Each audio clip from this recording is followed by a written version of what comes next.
എന്നാൽ രക്ഷ എന്ന് പറഞ്ഞാൽ എന്താണ് എന്ന് ചിന്തിക്കാം. രക്ഷയുടെ അർത്ഥം വളരെയധികം നാം ഉപയോഗിക്കുന്ന ഒരു വാക്കാണ് രക്ഷ. യാതൊരു രക്ഷയില്ലെന്ന് ചില ആളുകൾ പറയും.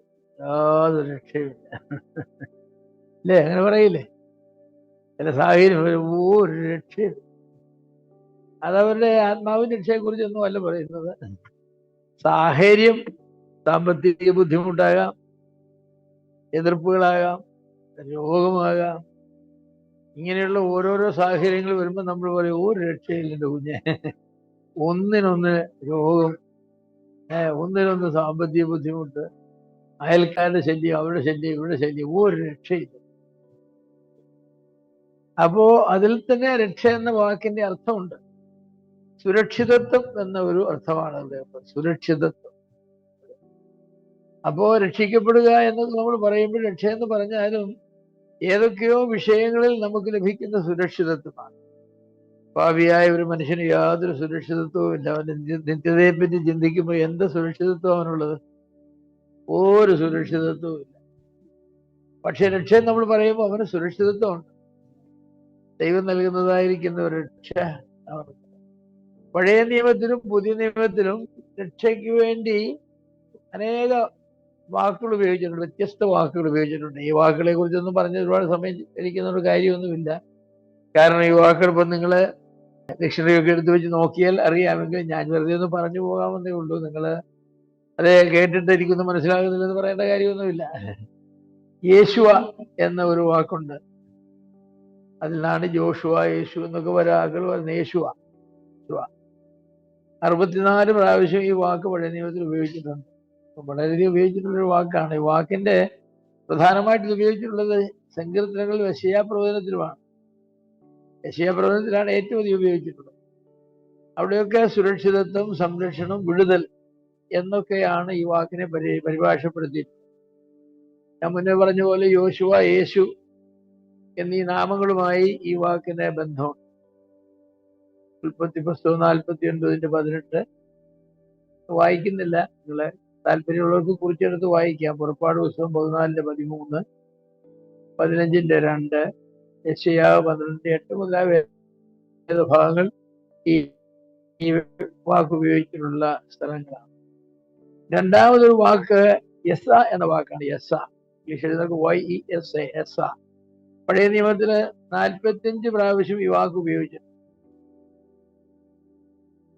രക്ഷയ്ക്കായി ദൈവത്തോട് അപേക്ഷിക്കുവാനായിട്ട് സർവ്വസാധാരണമായിട്ട് വിശ്വാസം ഉപയോഗിക്കുന്ന ഒരു വാക്കാണ് ദൈവമേ എന്നെ രക്ഷിക്കണേ എന്ന് പറയാനായിട്ട് ഉപയോഗിക്കുന്ന ഒരു വാക്ക്. ഈ വാക്കിനും ദൈവസ്നേഹം, ദൈവനാമം, ദൈവത്തിന്റെ വലങ്കൈ എന്നിവയാൽ ഉളവാകുന്ന വിടുതലിനെ കുറിച്ചാണ് ഈ വാക്ക്. ദൈവത്തിന്റെ സ്നേഹം കൊണ്ടും ദൈവത്തിന്റെ നാമ നിമിത്തവും അതുപോലെ ദൈവത്തിന്റെ വലങ്കൈ നിമിത്തവും നമുക്ക് ലഭിക്കുന്നതായിരിക്കുന്ന വിടുതൽ, അതാണ് ഈ വാക്കുകൊണ്ട് ഉദ്ദേശിക്കുന്നത്. മൂന്നാമതൊരു വാക്കുള്ളത് ഹയ എന്ന വാക്കാണ്. ഈ വാക്ക് 31 പ്രാവശ്യം പഴയ നിയമത്തിൽ ഉപയോഗിച്ചിട്ടുണ്ട്. ദൈവത്തെ രക്ഷകനായി ചിത്രീകരിക്കുവാൻ ഈ വാക്ക് 15 പ്രാവശ്യം ഉപയോഗിച്ചിട്ടുണ്ട്. ദൈവം നമ്മുടെ രക്ഷകനാണ് എന്ന് നിലയിൽ. യസ്വ എന്ന വേറൊരു വാക്കുണ്ട്. 19 പ്രാവശ്യം വാക്ക് ഉപയോഗിച്ചിട്ടുണ്ട്. സുരക്ഷിതത്വം, ആശ്വാസം, സൗഖ്യം, രക്ഷ മുതലായ ആശയങ്ങളാണ് ഈ വാക്കിലുള്ളത്. യാഷ എന്നൊരു വാക്കുണ്ട്.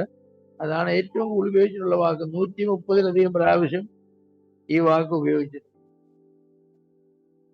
ശത്രുക്കളിൽ നിന്ന് ലഭിക്കുന്ന രക്ഷയെ കാണിക്കുന്ന ഒരു വാക്കാണ്. ശത്രുക്കളിൽ നിന്ന് രക്ഷിക്കുക. ഇസ്രായേൽ മക്കൾ തങ്ങളുടെ ശത്രുക്കൾ അവരുടെ യുദ്ധത്തിന് വരുമ്പോഴും അവരെ പീഡിപ്പിക്കുമ്പോഴും ദൈവമേ രക്ഷിക്കണേ എന്ന് പറയാനായിട്ട് ഉപയോഗിക്കുന്നതായിരിക്കും സർവ്വസാധാരണമായ ഒരു വാക്കാണ്. അതുപോലെ രക്ഷപ്പെടുക എന്നീ വാക്കുകൾക്ക് ഉള്ള സാധാരണ അർത്ഥമെന്ന് പറയുന്ന ശത്രുക്കളിൽ നിന്നുള്ള രക്ഷയാണ്. അതാണ് പഴയ നിയമത്തിലെ പ്രധാനമായിട്ട് ഉപയോഗിച്ചിട്ടുള്ളത്.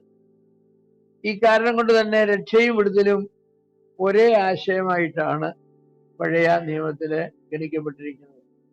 നമ്മുടെ ഇംഗ്ലീഷിലെ കിങ് ജെയിംസ് ബൈബിളില് രക്ഷ എന്ന വാക്കാണ് ധാരാളമായിട്ട് ഉപയോഗിച്ചിട്ടുള്ളത്. എന്നാൽ RSVയിൽ ഡെലിവറൻസ്, സാൽവേഷൻ, ഡെലിവറൻസ്, ഈ രണ്ട് വാക്കുകൾ, ഈ വാക്ക് എന്റെ പരിഭാഷകളുള്ള സ്ഥലങ്ങളിൽ ഈ രണ്ട് വാക്കുകളിൽ ഏതെങ്കിലും ഒന്നാണ് വ്യത്യസ്ത വിവർത്തനങ്ങൾ ഉപയോഗിച്ചിട്ടുള്ളത്.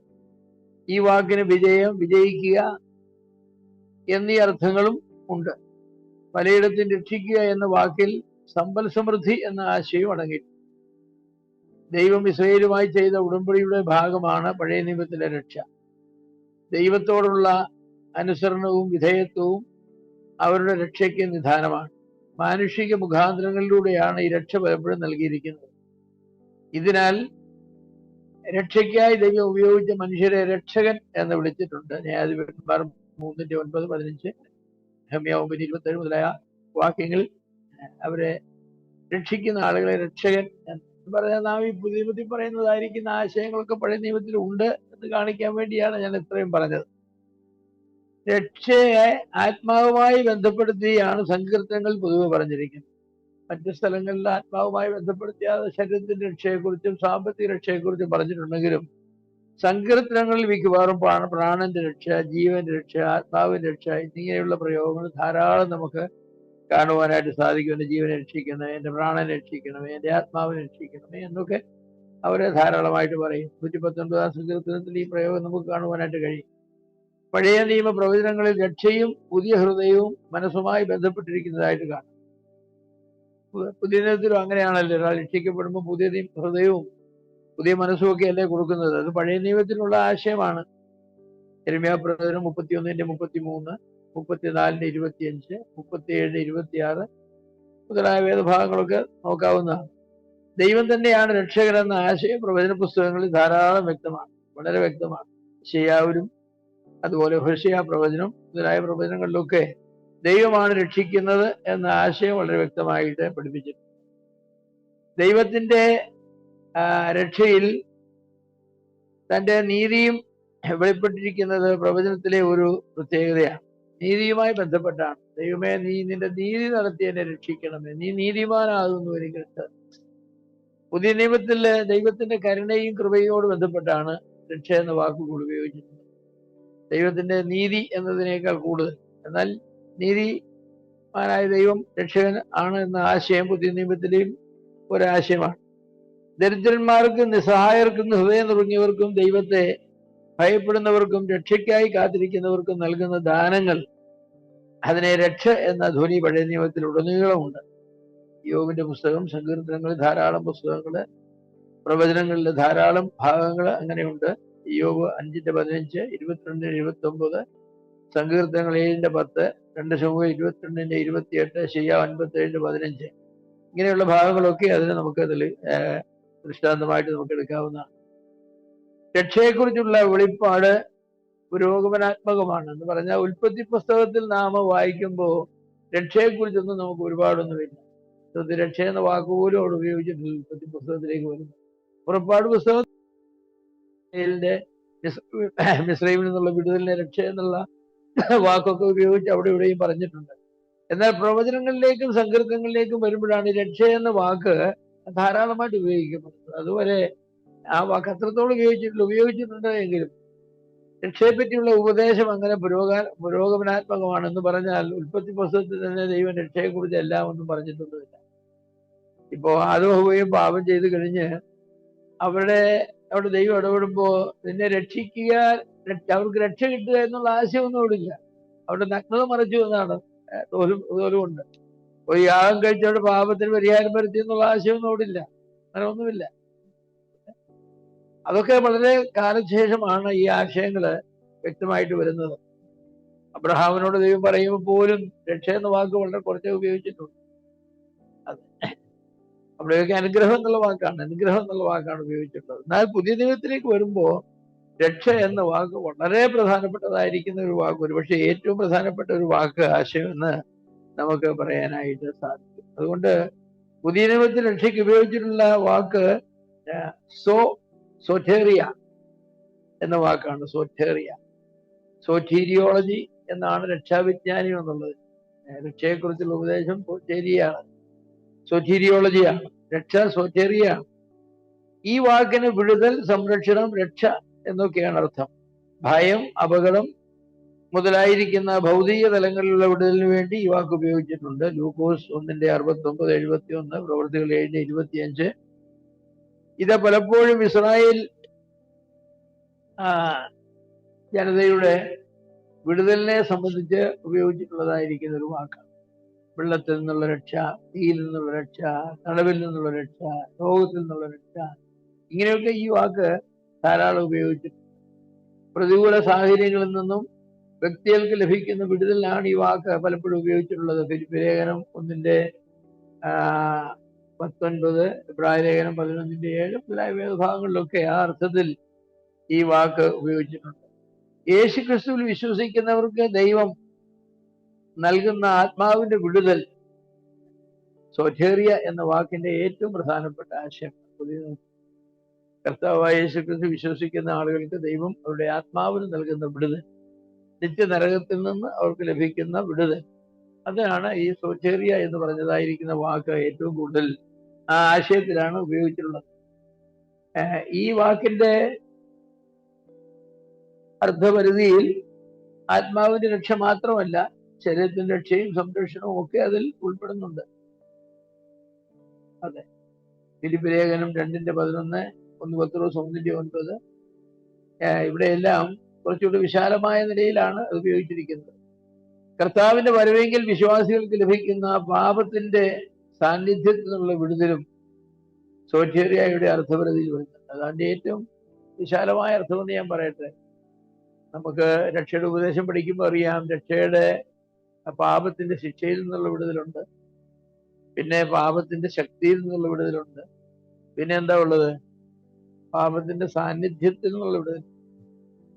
നമ്മളൊക്കെ രക്ഷിക്കപ്പെട്ട ആളുകളാണ്, സോറ്റേറിയ അനുഭവിക്കുന്ന ആളുകളാണ്. പക്ഷെ നമുക്ക് എല്ലാവർക്കും ഉള്ള ഒരു ബുദ്ധിമുട്ട് എന്താണെന്ന് ചോദിച്ചാൽ, നമ്മൾ അധിവസിക്കുന്നതായിരിക്കുന്ന പാപ സ്വഭാവം. പൗലോസ് പോലും അതേക്കുറിച്ച് കരഞ്ഞു, ഞാൻ ആഗ്രഹിക്കുന്ന നന്മ ചെയ്യാനൊക്കാതെ ആഗ്രഹിക്കാത്ത തിന്മയാണ് ചെയ്യുന്നത്. എന്നിട്ട് ചോദിക്കുകയാണ്, who will deliver me from this body? ഇതിൽ നിന്നും ആരാണ് രക്ഷിക്കുന്നത്? അപ്പോ എല്ലാ വിശ്വാസികൾക്കും ഉള്ളതായിരിക്കുന്ന ഒരു വലിയ പ്രശ്നമാണ് ഈ പാപത്തിന്റെ ശക്തി എന്ന് പറയുന്നത്.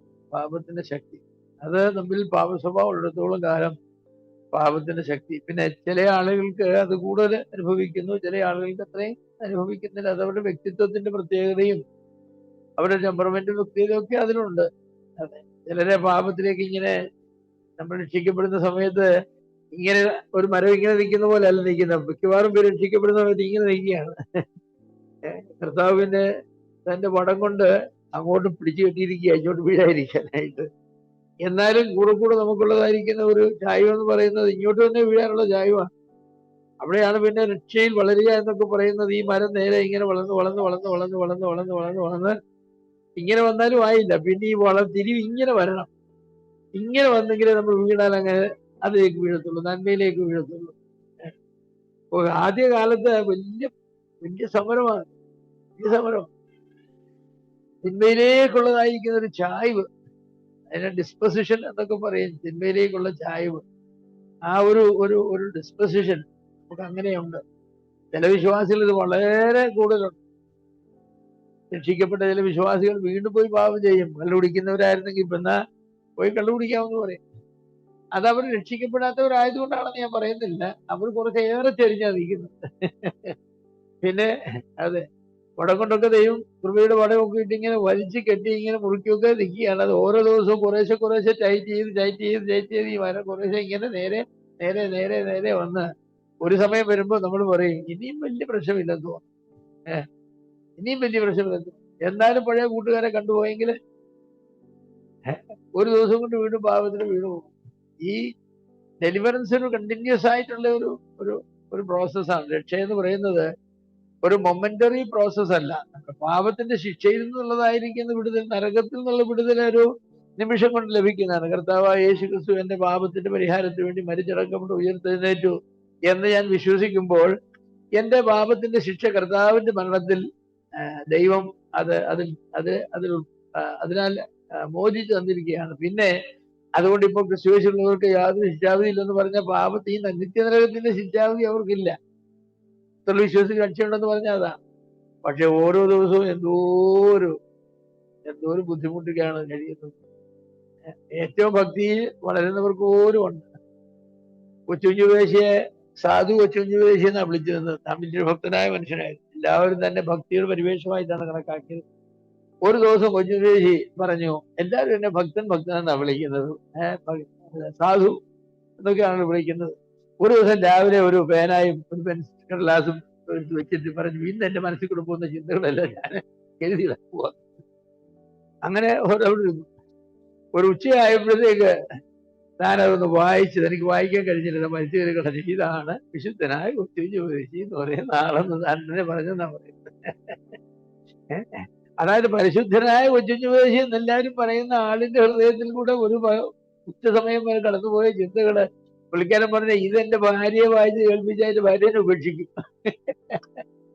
അതുപോലെയുള്ള ചിന്തകൾ എന്തെല്ലാം ചിന്തകളാണ് അല്ലേ? ലൈംഗിക ചിന്തകള്, സാമ്പത്തിക ചിന്തകള്, കോപത്തിന്റെ ചിന്തകള്, കൊലപാതകത്തിന്റെ ചിന്തകൾ, ഈ എന്തെല്ലാം ചിന്തകളാണ് ഒരു മനുഷ്യന്റെ മനസ്സിൽ കൂടെ പോകുന്നത്. അപ്പൊ ഈ പാപത്തിന്റെ ശക്തി, പാപ സ്വഭാവം നമ്മൾ ഉള്ളിടത്തോളം പാപത്തിന്റെ ശക്തിയിൽ കുറച്ചൊക്കെ നമുക്ക് ഒരു വലിയ സമരം ഉണ്ടാവും. ഒരു സമരം ഇങ്ങനെ ജീവിതകാലം മുഴുവൻ നിലനിൽക്കുന്ന ഒരു സമരമാണ്. പക്ഷേ നമ്മുടെ കർത്താവ് നമുക്ക് വാഗ്ദത്തം ചെയ്തിരിക്കുന്നത് അങ്ങനെ സമരം ചെയ്ത് ജീവിക്കുന്ന ഒരു ക്രിസ്തീയതമല്ല. ഒരു ദിവസം കർത്താവ് എന്ത് ചെയ്യും? പാപത്തിന്റെ സാന്നിധ്യത്തിൽ നമ്മളെ തന്റെ രാജ്യത്തിലേക്ക് താനങ്ങ് മാറ്റും, സ്വർഗത്തിലേക്ക് മാറ്റും. പിന്നെ സ്പർജൻ പറഞ്ഞ പോലെയാണ്, പാപം ചെയ്യണമെന്ന് വളരെ ആഗ്രഹിച്ച കാലങ്ങൾ ഉണ്ടായിരുന്നു, പക്ഷെ ദൈവം എനിക്ക് അവസരം തന്നില്ലെന്ന് പറഞ്ഞു. പിന്നെ പറഞ്ഞു, പാപം ചെയ്യാൻ അവസരം ലെഫ്റ്റും റൈറ്റും കിട്ടി, പക്ഷെ എനിക്ക് അതേക്കുറിച്ച് ഒരു ആഗ്രഹം ഇല്ലാതെ. അങ്ങനെ വരുന്ന സന്ദർഭമുണ്ട്. ഭക്തന്മാർ വളർന്ന് പാപം ചെയ്യാൻ അവസരങ്ങൾ കിട്ടിയാലും അവരില്ല, ഓടി രക്ഷപ്പെടും. ജോസഫിനെ പോലെ ഓടി രക്ഷപ്പെടുന്ന ഒരു കാലമുണ്ട്. നമ്മുടെ ജോസഫ് വളരെ ഭക്തനായിരുന്നു എന്ന് പറയും. താൻ ഭക്തനായിരുന്നു, പാപത്തെ വെറുക്കുന്നവനായിരുന്നു. പക്ഷെ തന്റെ ഓടിയതുകൊണ്ട് അവിടെ നിന്ന് ഫൈറ്റ് ചെയ്തിരുന്നേ താനും വീണുപോയി. ഓടി രക്ഷപ്പെടുക ചെയ്യും. Free from sin, free from morality. എന്നാൽ വേറെ ചില ആളുകൾ അങ്ങനെയല്ല, അവർ നിന്ന് ഫൈറ്റ് ചെയ്താലും അവർ വീഴാത്തൊരു സ്ഥിതിയിലേക്ക് വന്നു. അങ്ങനെ ഉള്ള ഭക്തന്മാരൊക്കെ ഉണ്ട്. ഒരുപക്ഷെ പൗലോസ് ആ ഒരു സ്ഥിതിയിൽ തന്നെ മരണത്തിന് മുമ്പ് വന്നു എന്ന് വേണം വിചാരിക്കാൻ. പാപത്തിന്റെ പ്രലോഭനങ്ങളെ അതിജീവിക്കുവാനുള്ളതായിരിക്കും ഒരു കഴിവ് അപ്പോഴും ഉണ്ട് അവിടെ. എങ്കിലും അതിജീവിക്കുവാനുള്ളതായിരിക്കുന്ന ഒരു കഴിവ് തീർച്ചയായിട്ടും ചിലർക്ക് വരും. അത് നമ്മൾ വിശുദ്ധി വളരുക എന്ന് പറയുന്നതിന്റെ അർത്ഥമൊക്കെ അതാണ്. വിശുദ്ധി വളരുക, രക്ഷയെ വളരുക എന്നതിന് ശരിയായ വാക്ക്. ഗ്രോയിങ് ഇൻ സാൽവേഷൻ, രക്ഷയിൽ വളരുക. അപ്പൊ ആ രക്ഷയുടെ അനുഭവത്തിൽ വളർന്ന് നമ്മൾ ഒരിക്കലും ഇത് പറയരുത്, ഇനി എനിക്ക് പാപം ചെയ്യാൻ ഒക്കില്ല. അതാ യോഹന്നാൻ പറഞ്ഞ, പാപം ഇല്ലെന്ന് പറഞ്ഞാലും ഞാൻ പാപം ചെയ്തില്ലെന്ന് പറഞ്ഞാലും തെറ്റാണ്. കുഞ്ഞുങ്ങളെ നിങ്ങൾ പാപം ചെയ്യാതിരിക്കാനാണ് എഴുതുന്നത്. പക്ഷെ അപ്പോഴും യോഹന്നാൻ അറിയാം, അങ്ങനെയൊക്കെ എഴുതിയാലും കുറെ എണ്ണം പാപം ചെയ്യും. അതുകൊണ്ട് അവർക്ക് വേണ്ടി പറഞ്ഞു, എന്നാൽ ഒരു പാപം ചെയ്തു എങ്കിലോ. കാരണം അങ്ങനെ ഒരു ശരീരത്തിലാണ് നമ്മൾ ജീവിക്കുന്നത്. അപ്പോ രക്ഷ എന്ന് പറയുന്ന ഒരു വിശാലമായിരിക്കുന്ന ഒരു വാക്കാണ്, ഒരു ആശയമാണ്. സംരക്ഷിക്കപ്പെടുക, ദൈവം നമ്മെ സംരക്ഷിക്കുക, സ്വത്സോ ദൈവം നമ്മെ രക്ഷിക്കുക എന്നൊക്കെ പറയുക ആശയങ്ങൾ വളരെ വലിയ ആശയങ്ങളാണ്. അപ്പോൾ രക്ഷയ്ക്കുള്ള പഴയ നിയമ പ്രയോഗങ്ങളെ നമ്മൾ വിശകലനം ചെയ്താല് നമുക്ക് കാണാവുന്നത് അത് മിക്കവാറും താൽക്കാലികവും ഭൗതികവുമായ വ്യക്തി സംബന്ധമായ അനുഗ്രഹങ്ങളാണ്. അവിടെ താൽക്കാലികവും അതുപോലെ തന്നെ ഭൗതികവുമായ വ്യക്തിതലത്തിലെ അനുഗ്രഹങ്ങളെ കുറിച്ചാണ് ഒരുപാട് വേദഭാഗങ്ങൾ പറയുന്നത്. അതുപോലെ താൽക്കാലികവും ഭൗതികവും ദേശീയവുമായ അനുഗ്രഹങ്ങൾ, ഇസ്രായേലിന്റെ രക്ഷയെക്കുറിച്ച് ഒരുപാട് പറയുന്നുണ്ട്. ഇസ്രായേലിനെ രക്ഷിക്കുക, വ്യക്തികളെ എന്നെ രക്ഷിക്കണമെന്ന് മാത്രമേ ഇസ്രായേലിനെ രക്ഷിക്കുക, ദേശീയ തലത്തിലുള്ള രക്ഷ. മൂന്നാമത് ആത്മീകവും വ്യക്തി തലത്തിലുള്ളതായിരിക്കുന്ന അനുഗ്രഹങ്ങളെ കുറിച്ച് പഴയ നിയമത്തിൽ ധാരാളം അവിടെ പറഞ്ഞിട്ടുണ്ട്. ഒടുവിലായിട്ട് ആത്മീകവും നിത്യവുമായ ദേശീയ തലത്തിലുള്ള അനുഗ്രഹങ്ങൾ, അത് മില്ലീനിയത്തോടൊക്കെ ചേർത്താണ് അത് പറയുന്നത്. ദൈവം അവരെ രക്ഷിക്കുമെന്നും അവർക്കൊരു രാജ്യം കൊടുക്കുമെന്നും പിന്നെ ആരും അവരെ ഉപദ്രവിക്കില്ലെന്നും ന്യായപ്രമാണം, പിന്നെ അവരുടെ കാതുകളിലല്ല, ന്യായപ്രമാണം ഹൃദയത്തിന്റെ പലകയിൽ എഴുതുമെന്നാണ് പറയുന്നത്. നിങ്ങളെ പിന്നെ ആരും ഉപദേശിക്കുവാൻ ആവശ്യമില്ല. ഈ ഡിസ്പെൻസേഷനിസം എന്ന് പറയുന്നതായിരിക്കുന്ന ഒരു വലിയ ഉപദേശമുണ്ട്. നല്ല ഉപദേശമാണ്, തെറ്റായിട്ട് പഠിപ്പിച്ചാൽ തെറ്റായി പോവുകയും ചെയ്യുന്ന ഉപദേശമാണ് തന്നെ. അപ്പൊ അതെന്താന്ന് ചോദിച്ചാൽ, ദൈവം ഓരോരോ കാലഘട്ടങ്ങളിൽ മനുഷ്യനുമായിട്ട് ഇങ്ങനെ ഇടപെടുമ്പോൾ വാസ്തവത്തിൽ ആ ഇടപാടുകളൊക്കെ എന്താന്ന് ചോദിച്ചാൽ ഈ പാപത്തിൽ നിന്നും രക്ഷപ്പെടുവാനുള്ളതായിരിക്കുന്ന മാർഗം എന്ന് പറയുന്നത് ദൈവവചനവും ദൈവാത്മാവുമാണ്. ഈ ദൈവവചനവും ദൈവാത്മാവും ഓരോ കാലഘട്ടത്തിൽ എങ്ങനെയാണ് മനുഷ്യന് പ്രവർത്തിക്കുന്നത്.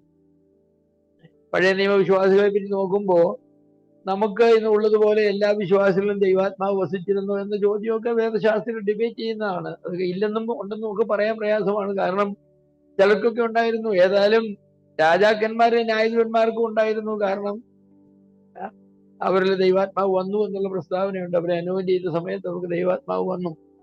ശൗലിൽ നിന്നും ദൈവാത്മാവിനെ എടുത്ത് മാറ്റിയിട്ട് ദുരാത്മാവ് വന്നു. ദാവീദിൽ നിന്ന് ദൈവാത്മാവ് വന്നു. അങ്ങനെയൊക്കെ പറയുന്നുണ്ട്. ദാവീദ് പറയുന്നുണ്ട് നിന്റെ ആത്മാവിനെ എടുത്ത് കളയരുത്.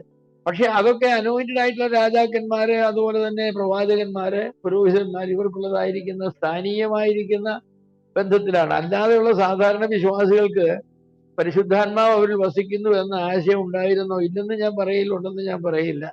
ദൈവാത്മാവിന്റെ സഹായം എല്ലാവർക്കും ഉണ്ടായിരുന്നു എന്നുള്ള കാര്യം ഞാൻ തീർച്ചയായിട്ടും പറയും. കാരണം ദൈവാത്മാവിന്റെ സഹായം കൂടാതെ ആർക്കും രക്ഷപ്പെടാൻ കഴിയില്ല. ഒരു മനുഷ്യൻ കഴിയില്ല. ഏതെങ്കിലും വിശ്വാസി പഴയത്തിൽ രക്ഷപ്പെട്ടിട്ടുണ്ടെങ്കിൽ ദൈവാത്മാവിന്റെ പ്രവർത്തനമുണ്ട്. പക്ഷെ അങ്ങനെ സ്ഥിരമായി വസിക്കുന്ന അവനുണ്ടല്ലോ, നമ്മുടെ ഹൃദയത്തിൽ ദൈവാത്മാവ് വസിക്കുന്നു എന്ന് പറയുന്ന പോലെ. എന്നാൽ നമുക്കറിയാം ഈ ഡിസ്പെൻസേഷൻസ് ഇങ്ങനെ പുരോഗമിക്കുന്നതനുസരിച്ച് ദൈവാത്മാവിന്റെ വ്യക്തികളിലുള്ളതായിരിക്കുന്ന പ്രവർത്തനങ്ങളും പുരോഗമിച്ചുകൊണ്ടായിരിക്കും. അതേക്കുറിച്ചല്ലേ അവസാനമായിട്ട് വന്ന് എന്താ ചെയ്യുന്നറിയാമോ? സഹസ്രാബ്ദ വാഴ്ചയിലേക്ക് വരുമ്പോൾ ന്യായപ്രമാണം അവരെ ആരും ഉപദേശിക്കാൻ ആവശ്യമില്ല. ന്യായപ്രമാണയുടെ ഹൃദയങ്ങൾ എഴുതും. അത് കഴിഞ്ഞ് നിത്യതയിലേക്ക് വരുമ്പോൾ പിന്നെ പാപ സ്വഭാവമേ ഇല്ല. അതുകൊണ്ട് ബൈബിൾ ക്ലാസിന്റെ ആവശ്യമില്ല. അവിടെയും ബൈബിളൊക്കെ പഠിക്കാൻ അവസരം കാണുമായിരിക്കും. കാരണം നമുക്ക് ഒത്തിരി ചോദ്യങ്ങളൊക്കെ ഉണ്ടല്ലോ. അത് ഓട്ടോമാറ്റിക്കലി അതൊക്കെ കറക്റ്റ് ചെയ്യുമെന്നൊന്നും എനിക്കറിയില്ല. എങ്കിലും അങ്ങനെ ഒരു രക്ഷയെക്കുറിച്ചും ദൈവവചനം നമ്മിൽ പ്രവർത്തിക്കുന്നതും പരിശുദ്ധാത്മാവ് പ്രവർത്തിക്കുന്നതും സംബന്ധിച്ചുള്ളതായിരിക്കുന്ന വ്യത്യാസങ്ങളാണ് എൻ്റെ അഭിപ്രായത്തിൽ ഈ ഡിസ്പെൻസേഷൻ ഡിസ്റ്റിങ്ഷൻസ് എന്ന് പറയുന്നത്. എല്ലാ കാലഘട്ടത്തിലും ദൈവാത്മാവും ദൈവവചനവും തമ്മിൽ പ്രവർത്തിക്കുന്നുണ്ട്. പക്ഷേ അതിന് വ്യത്യാസമുണ്ട്. ഇന്നിപ്പോൾ നമുക്ക് ദൈവവചനം നമ്മുടെ കയ്യിലുണ്ട്, ദൈവാത്മാവ് നമ്മുടെ ഹൃദയത്തിലുണ്ട്, നമ്മെ പഠിപ്പിക്കുന്നുണ്ട്, ഉപദേശിക്കുന്നുണ്ട്. ഇനി മിലീനത്തിലേക്ക് വരുമ്പോൾ അത് കുറച്ചുകൂടെ വളരെ പുരോഗമനം. മിലീനത്തെ കുറിച്ചൊക്കെ പറയുന്ന വേദഭാഗങ്ങളിലൊക്കെ അത് കാണുമ്പോൾ നമുക്കറിയാം ദൈവവചനയുടെ ഹൃദയങ്ങളിലെ മാംസത്തിന്റെ പലകയിലങ്ങ് എഴുതി വെക്കുന്ന ഒരു അവസരമായി. ഇപ്പൊ കൽപ്പലകയിലാണ് പഴയ നിയമത്തിൽ എഴുതി വെച്ചിരുന്നത്. ഇപ്പോ നമുക്ക് ദൈവവചനം കയ്യിലും നമ്മുടെ ഹൃദയത്തിലും ഉണ്ട്. നമ്മൾ മനഃപ്പാഠമാക്കുകയും പഠിക്കുകയും ചെയ്യുന്നതനുസരിച്ച് ഉണ്ട്. എന്നാൽ ഇനി ഒരു കാലത്ത് അങ്ങനെയല്ല. അത് ഹൃദയത്തിന്റെ ഭിത്തിമേലൊക്കെ എഴുതി വെച്ചിരിക്കുകയാണ്. ആരും ഉപദേശിക്കാൻ ആവശ്യമില്ലാത്തതുകൊണ്ടും അത് നമ്മുടെ ജീവിതത്തിന്റെ ഒരു ഭാഗമായിട്ട് അങ്ങ് മാറുക. ഇന്നൊരു ഭാഗമാക്കി മാറ്റിക്കൊണ്ടിരിക്കുകയാണ്. പക്ഷെ അന്ന് ഓട്ടോമാറ്റിക്കലി അങ്ങനെ ഭാഗമാകും ജീവിതത്തിലേക്ക് വരുന്ന ആളുകൾ. ഇപ്പോ അനുഗ്രഹീതമായിരിക്കുന്ന അവസ്ഥയാണ്. രക്ഷയുടെ വിവിധങ്ങളായിരിക്കുന്ന വശങ്ങളെ കുറിച്ച് ഞാൻ പറയുകയാണ്. അപ്പോ എത്ര മനോഹരമായിരിക്കുന്ന അനുഭവമാണ് അവിടെയുള്ളത്. ഇപ്പോൾ രക്ഷയ്ക്ക് അങ്ങനെ പുരോഗമനാത്മകമായിരിക്കുന്ന ഒരു അവസ്ഥയുണ്ട്. അത് നോക്കിയാണ് ഞാനും പാർക്കുന്നത്. കാരണം എന്താണ്, ഓരോ ദിവസവും പൗലോസ് പറഞ്ഞ വാക്കാണ്, നിങ്ങൾ വിശ്വാസത്തിൽ തന്നെയോ എന്ന് നിങ്ങളെ തന്നെ പരിശോധിപ്പീൻ എന്നുള്ളത്. പൗലോസ് എന്താ അങ്ങനെ പറഞ്ഞത്? നിങ്ങൾ രക്ഷിക്കപ്പെട്ടവരാണോ എന്ന് നിങ്ങളെ തന്നെ പരിശോധിപ്പീൻ എന്നല്ലേ പറയേണ്ടത്. അങ്ങനെ പൗലോസ് പറഞ്ഞില്ല. കാരണം അവരൊക്കെ ഏറ്റുപറഞ്ഞവരും സ്ഥാനമേറ്റവരുമായ ആളുകളാണ്. ഒരു നില വിശ്വാസികൾ എല്ലാവരും ഏറ്റുപറഞ്ഞവരും സ്ഥാനമേറ്റവരുമായ ആളുകളാണ്. അപ്പൊ പിന്നെ നിങ്ങൾ രക്ഷിക്കപ്പെട്ടവരാണോ എന്ന് നിങ്ങളെ തന്നെ പരിശോധിക്കാൻ പറഞ്ഞാൽ രക്ഷിക്കപ്പെടാത്തവരെയാണോ സ്ഥാനപ്പെടുത്തിയത് എന്നൊക്കെയുള്ളതായിരിക്കുന്ന ചോദ്യം വരും. പക്ഷേ രക്ഷിക്കപ്പെട്ടവരും സ്ഥാനപ്പെട്ടവരുമായ ആളുകൾ എല്ലാവരും വിശ്വാസത്തിലായിരിക്കണം നിർബന്ധമൊന്നുമില്ല. അത് നമ്മളെ തന്നെ പരിശോധിച്ച് നോക്കണം. കൂടെ പരിശോധിച്ച് നോക്കണം. Are we in faith? ഈ രക്ഷിക്കപ്പെടുമ്പോഴെന്ന് പറഞ്ഞാൽ നമ്മളിങ്ങനെ സ്വിച്ചെല്ലാം അമർത്തേ ഉള്ളൂ. കർത്താവ് നമ്മുടെ കയ്യെ പിടിച്ചുകൊണ്ട് പോയി സ്വിച്ചെല്ലാം അമർത്തി വിട്ടും പിന്നാണ് ഈ ഇലക്ട്രിസിറ്റി തിയറിയൊക്കെ നമ്മൾ ഓരോ ദിവസം കഴിച്ചവർ പഠിച്ചിരുന്നത്. ആ സ്വിച്ചിൽ അമർത്തിയപ്പോൾ എന്തുകൊണ്ട് ലൈറ്റ് വന്നില്ല, ഈ സ്വിച്ചിൽ അമർത്തിയപ്പോൾ എന്തുകൊണ്ടാണ് ലൈറ്റ് വന്നത്. അപ്പൊ നമ്മളോട് പറഞ്ഞു ഇങ്ങനെ കണക്ഷൻ എന്ന് പറഞ്ഞ പവർ ലൈനിന്റെ കണക്ഷൻ ഒക്കെ ഉണ്ട്. പിന്നെ ഇപ്പൊ എന്താ പവർ ലൈൻ എന്ന് പറഞ്ഞാൽ എന്താ, പോസിറ്റീവ് എന്ന് പറഞ്ഞാൽ എന്താ, ന്യൂട്രൽ ഫേസ് എന്ന് പറഞ്ഞാൽ എന്താ എന്നൊക്കെ നമ്മൾ പിന്നെ ചെറിയ പഠിക്കാനായിട്ട് തുടങ്ങും. അങ്ങനെയൊക്കെ പഠിച്ച് വരുമ്പോഴാണ് എന്താണ് കുറച്ച് കഴിയുമ്പോൾ നമ്മള് ഇതിനെക്കുറിച്ചൊക്കെ ഒരു അവയർനെസ്സും അല്ലേ. ഇന്ന് എന്താ എന്റെ ഹൃദയത്തിലൊരു വെളിച്ചമില്ലല്ലേ, എവിടെയോ ലൈൻ ബ്രോക്ക് ചെയ്ത് കിടക്കുകയാണ്, ഒരു വെളിച്ചമില്ല. ഇന്ന് ബൈബിൾ വായിച്ചിട്ട് ഒന്നും കിട്ടുന്നില്ലല്ലോ. ചില ദിവസം ബൈബിൾ വായിച്ചാൽ അങ്ങനെയല്ല, സത്യം ഇങ്ങനെ തുറന്ന് വീഴും. ചില ദിവസം അങ്ങനെ ബൈബിൾ വായിച്ചാൽ ഒന്നും കിട്ടൂല. ഇവിടെ ഇരുന്നിട്ട് ബ്ലൈൻഡ് ആയിട്ട്.